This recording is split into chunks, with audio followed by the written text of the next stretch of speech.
Letter from the American Civil War. If this letter finds you, my dearest Sarah, if this letter finds you, it means the Lord has granted paper more mercy than he has granted men. The cannons have not stopped for 3 days. The earth trembles like it is afraid of its own children. I used to think bravery meant charging forward without fear. Now I know it means standing still when every part of your soul wants to run home. Home. I close my eyes and I see the porch you sweep every morning. I see the fields glowing gold. I hear our little Thomas laughing. That sound is louder in my memory than any gunfire here. Yesterday I held the hand of a boy no older than 17. He asked me if dying hurts. I told him no. I lied, not because I know the answer, but because I wanted his last thought to be peace. Sarah, if I do not return, tell Thomas his father was not a hero. Tell him I was simply a man who loved his family so fiercely that he believed fighting was the only way to protect them. And if I do return, I fear I will not be the same man who left, but I will still love you. Forever yours, William. Letter from World War II, after Pearl Harbor attack. The morning the sky burned, my sweet Eleanor. You asked me what Pearl Harbor looked like. It looked like the sky was angry. Smoke swallowed the sun. Ships burned like torches. Men jumped into water that was no longer blue. I can still hear the sound metal tearing. Men shouting, prayers mixing with explosions. I was afraid, Ellie, not of dying, but of never seeing your smile again. When the first bomb fell, time stopped. In that silence, I thought of you standing at the train station, pretending not to cry. I thought of how small your hand felt in mine. I promise you this, I will fight not for revenge, but so that one day children can sleep without hearing sirens. If I fall, remember that my last thought was not of war, it was of you. Love always, James. Letter from Vietnam War. Title: The Jungle Doesn't Sleep. Months. The jungle doesn't sleep. Even at night it breathes, it whispers. It watches. Sometimes I think the silence is worse than the gunfire. At least with gunfire you know where the danger is. You asked if I'm brave. Truth, I'm tired. Tired of pretending I understand why we're here. Tired of writing letters I don't know how to finish. The other day a little girl handed me a flower. She couldn't have older than 8. For a second, the war disappeared. I remembered being a kid myself, playing catch with Dad. I don't know how this ends, Mom, but if I come home quieter, it's because some part of me is still walking through that jungle. Of you, your son, Michael, the personification of the jungle. The title and opening lines set a tone of hypervigilance. In guerrilla warfare, the environment itself becomes the enemy. It breathes, it whispers. Michael describes the jungle as a living entity. This reflects the constant paranoia of Charlie, the Viet Cong, being hidden in the dense foliage. The silence versus gunfire.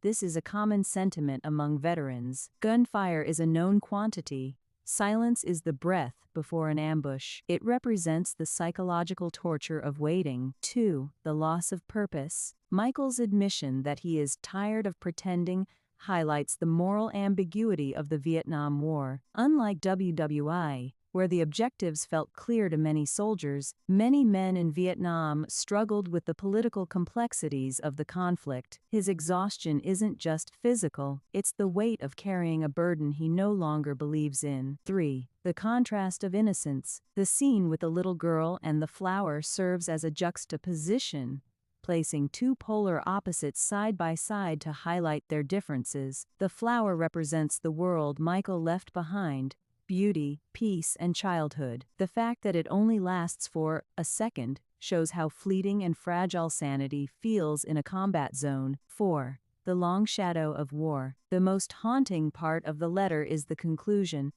If I come home quieter. This is a direct reference to PTSD, post-traumatic stress disorder, and the 1,000-yard stare. Michael is warning his mother that even if his body survives, the version of him she remembers, the boy playing catch, is effectively gone. The jungle has become a permanent part of his internal landscape. The sensory nightmare. The jungle doesn't sleep. The Vietnam War was fought in a tropical environment that was fundamentally alien to young American men. from the suburbs or farmland, humidity and decay. The jungle wasn't just trees, it was a swamp of wait-a-minute vines, leeches, and constant dampness. Michael's mention of the jungle breathing refers to the heavy, hot air and the literal sound of millions of insects and animals. The auditory war. In the jungle, you often couldn't see more than 5 feet in front of you. Soldiers relied entirely on their ears. A snapped twig or a bird suddenly stopping its call could mean an ambush. This creates the hypervigilance Michael mentions, the inability to ever truly turn off your brain. The little girl and the flower. The complexity of the enemy. This specific image highlights one of the most agonizing parts of the Vietnam War: the lack of a clear front line. In previous wars, there was a front and a rear. In Vietnam, the village you walked through during the day could be the place where the enemy stayed at night. When Michael sees the girl, he is experiencing cognitive dissonance. He wants to see her as an innocent child, like himself playing catch. But the reality of the war forced soldiers to be suspicious of everyone, including women and children, who were sometimes used by the VC to scout or plant mines. This destroyed a soldier's ability to feel human or kind. The psychological transformation. Michael's phrase, "If I come home quieter," is a classic description of what we now call the 1,000 letter from war in Afghanistan. Title: Desert Stars. Emily. The desert sky is clearer than any sky I've ever seen. At night, the stars look close enough to touch. It's strange.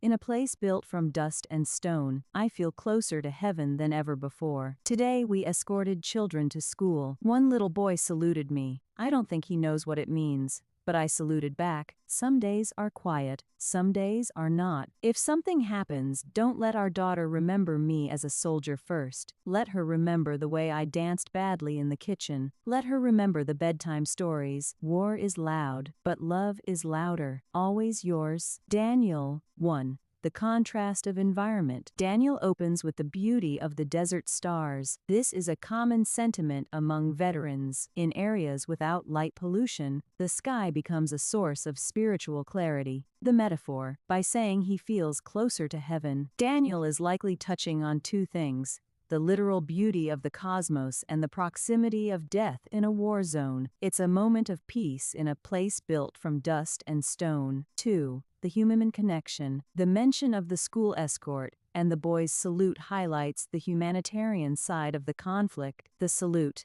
It represents a bridge between 2 vastly different worlds. Even if the boy doesn't understand the military politics, the gesture is an acknowledgement of mutual respect. It reminds Daniel and the reader why he is there. 3. The reality of combat. Daniel uses staccato, short sentences to describe the rhythm of war. Some days are quiet, some days are not. War is loud. This brevity reflects the exhaustion and the wait-and-see nature of military life. He doesn't need to describe the violence in detail for Emily to understand the danger he faces. 4. Legacy and identity. The most emotional part of the letter is Daniel's plea regarding his daughter. He is grappling with how he will be remembered. Soldier versus father. He doesn't want his soldier persona, the uniform, the weapon, the stoicism to be his primary legacy. The bad dancing.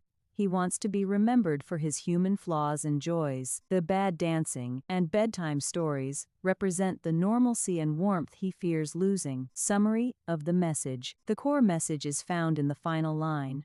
War is loud, but love is louder.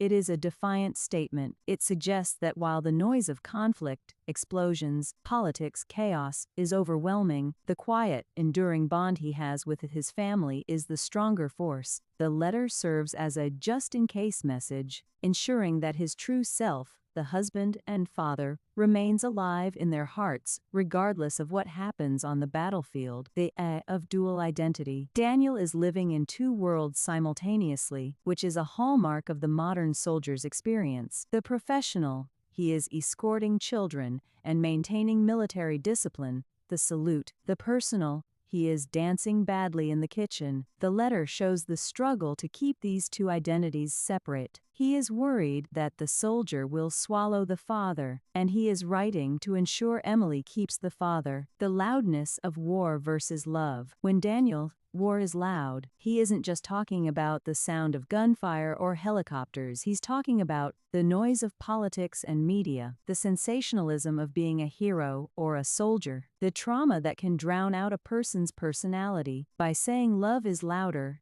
he is making a choice. He is claiming that the small, quiet moments, the bad dancing, have more volume and permanence than the global conflict surrounding him. It's an act of emotional rebellion. Possible narrative outcomes. In literature, a letter like this often serves one of three narrative purposes. The foreshadowing. It prepares the reader, and Emily, for the possibility that Daniel might not come home, making his bad dancing a bittersweet memory. The anchor. It serves as the thing that keeps Daniel sane, writing these words.